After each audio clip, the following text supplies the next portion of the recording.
আজ বানাবো বাদাম পাটালি। সেজন্য বাদামটা আগে থেকে শুকনো কড়াই নেড়ে খোসা ছাড়িয়ে রেখেছি। গুড়টা ছোট ছোট করে নিয়েছি। এবার বাদামটা আর একটু আমি গরম করে নেব।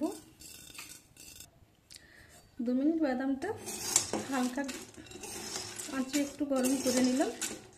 এবার ঢেলে নেব।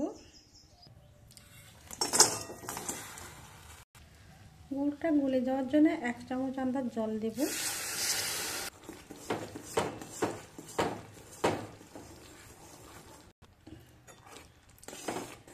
এবার গুড়টা গরম হতে হতে আমরা থালার উপর একটা আমি স্রেফ সাদা কাগজ নিয়েছি, এর উপর ঘি ব্রাশ করে নেব।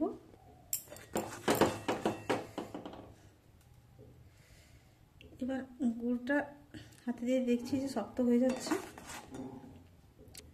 গুড়ের ভেতর ঘি দেব।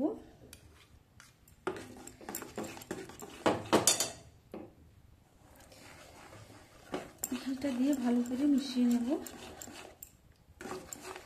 ভালো করে মেশানো হয়ে গেছে।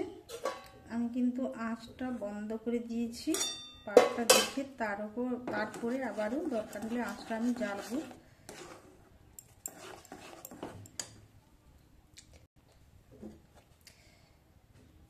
এবার একটা জল বাটির ভিতর 1 ফোঁটা আমি গুড় ফেললাম।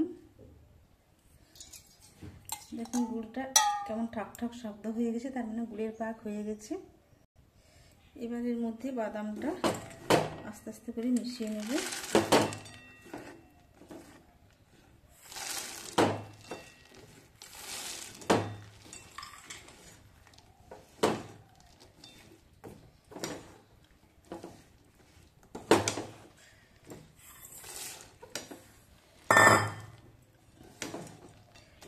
পুরো বাদামটা দিয়ে আস্তে আস্তে করে মিশিয়ে নিচ্ছি।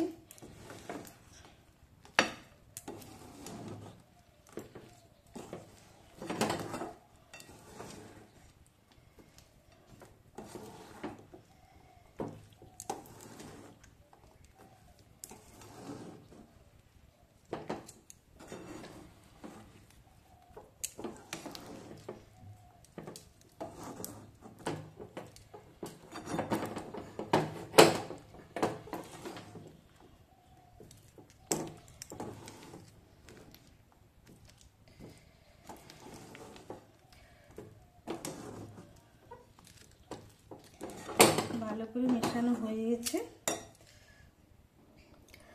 থালার উপর ঢেলে নিয়ে এবার কাগজটা উল্টে দিয়ে একটা বেলুন দিয়ে বেলে নেব।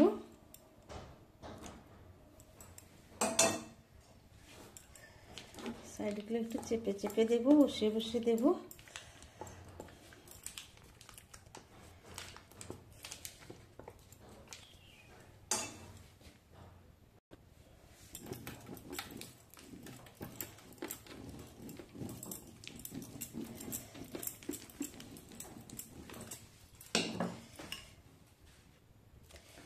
এবার গরম থাকতে থাকতে কেটেও নেব।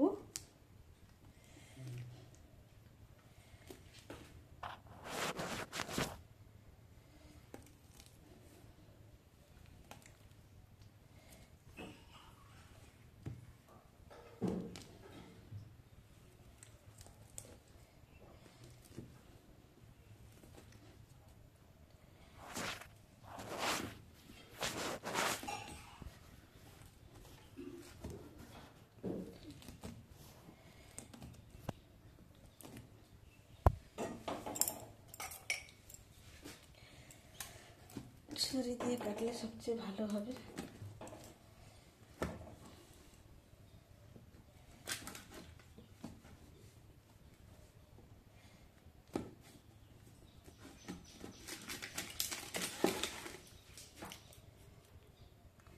এবার একটু ঠান্ডা হওয়ার জন্য অপেক্ষা করব।